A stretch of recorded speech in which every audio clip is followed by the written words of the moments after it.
Ladies and gentlemen, welcome your beautiful faces back to the channel. Now, just to preface before we get started, I have tried to record this video twice now, and both times my OBS software has just corrupted. So, I just want to fly through this video, okay? I just want to get it out now, okay? I don't want to be going too in-depth and crazy because I'm feeling drained from my OBS software corrupting twice about 25 minutes into recording. So, take 3. Fingers crossed the gods are with me, okay? And please leave a like, okay? It will really cheer me up, okay? Just leave a like. It'd be charming. But day 3, Tata still, okay? We got some bangers for you today. We're starting off GUKESH with the white pieces, FABIANO with the black pieces. World number 1 versus world number 2 if you exclude Magnus Carlsen. This is just my logic. We get a Queen's Gambit declined. So all very simple. We get a trade-off in the middle. Pieces just developing. That's the most annoying move in chess, isn't it? Having your bishop kicked away. Normally, I prefer it if people just do this. Because when my opponents play this, I get very annoyed because they just keep the pressure on the knight.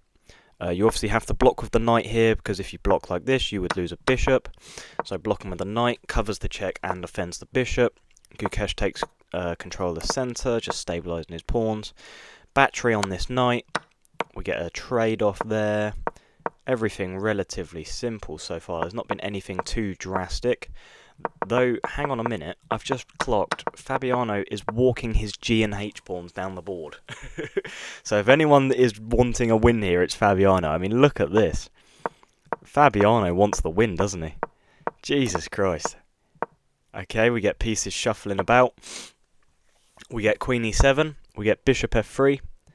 Bishop E4. Bishop E2. Bishop F5, Bishop F3, Bishop E4, Bishop E2, and we get a draw by repetition, which is very underwhelming because when I saw Fabi pushing these pawns, I was very excited. And this is like the most exciting game in this tournament for me personally. Obviously, everyone has their preferences on matchups, but this for me was like, I was so looking forward to this coming into this tournament.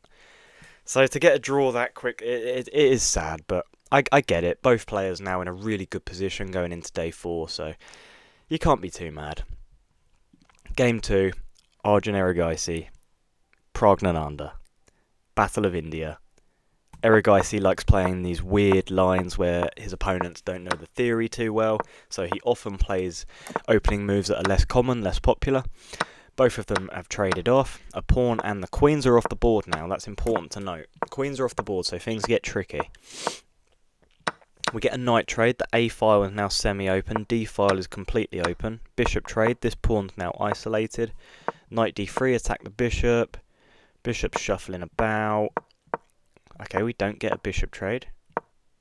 Now we get the bishop trade, okay.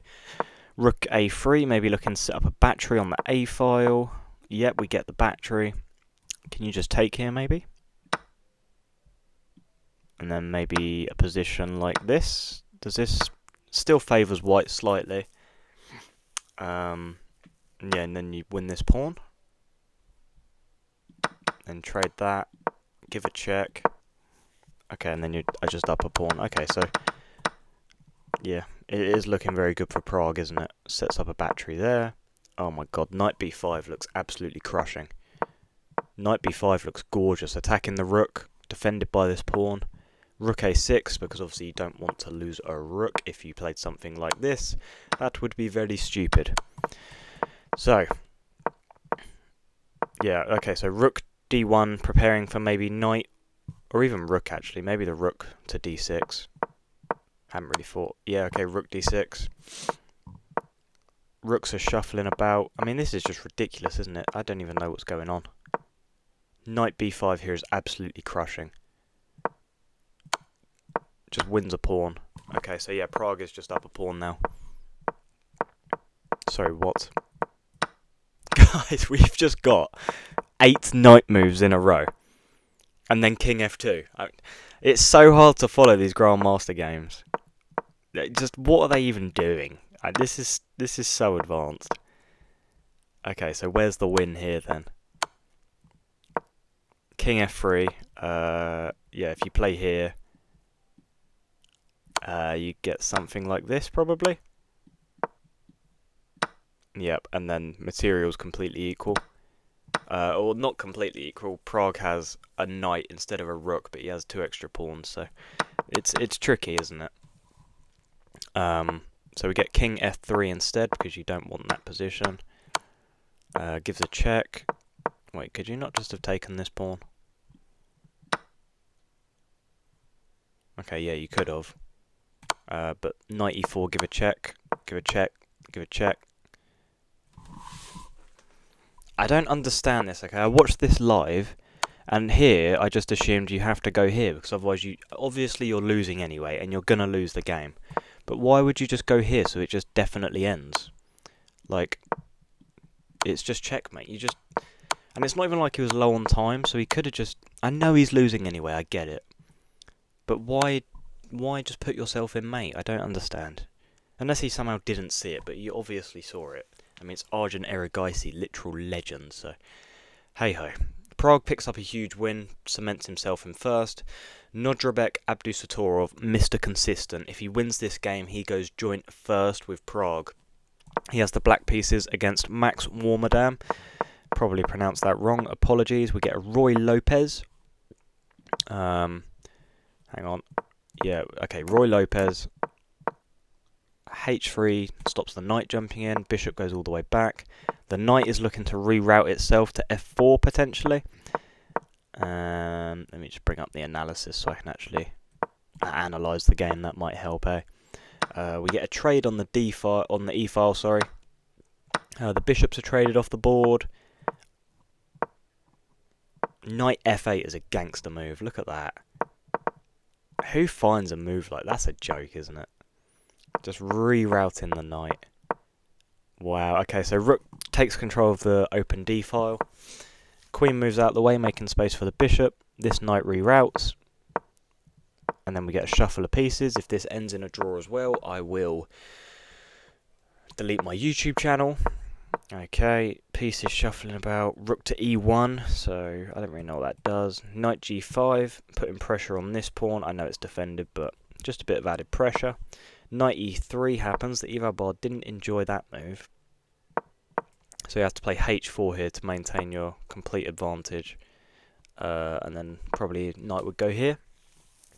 Okay, I don't really understand because I feel like that's a more dangerous square for it to jump into. But nonetheless, we don't get that. We get the knight moving back.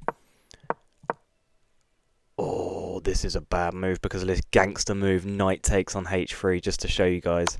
Knight takes, and if the pawn takes, you give a check, king moves over, and then you probably get something like this, I'd imagine.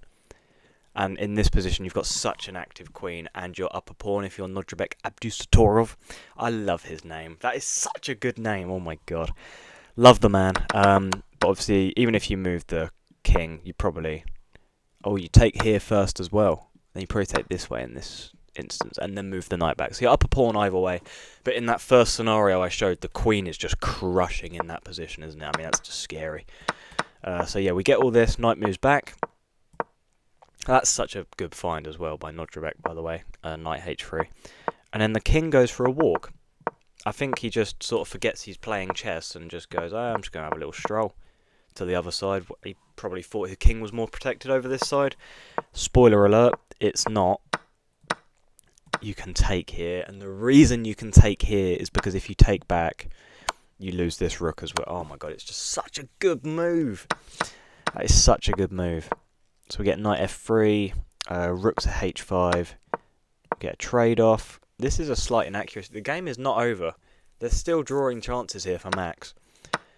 The rook is shuffling. Oh my god, I thought we were going to get a draw by repetition there. I was about to absolutely lose my mind. Knight comes here, rook g1 and knight d5 is absolutely crushing because you're going to win a rook or a queen after the bishop takes on g6. Oh my god, takes the rook. Oh my god, you lose this rook here, but you give a check. And after king d2, knight f5, Max resigns because if you don't... Oh my god. Oh my god. You're going to lose your queen no matter what.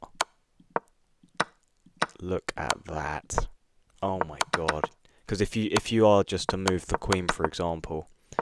let's say you moved your queen here, it would be checkmate. Why is it checkmate? Knight c4? Knight c4, king d1, queen a1.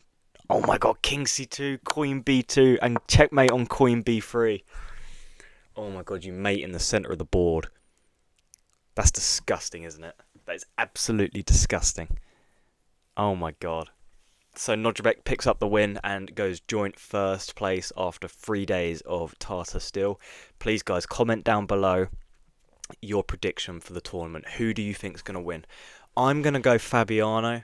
I'm biased. I love the man.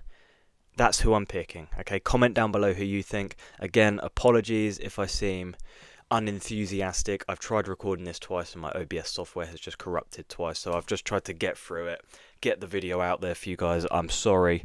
Please forgive me. Please like the video. Please subscribe if you're new, and I'll see you in the next one. Goodbye.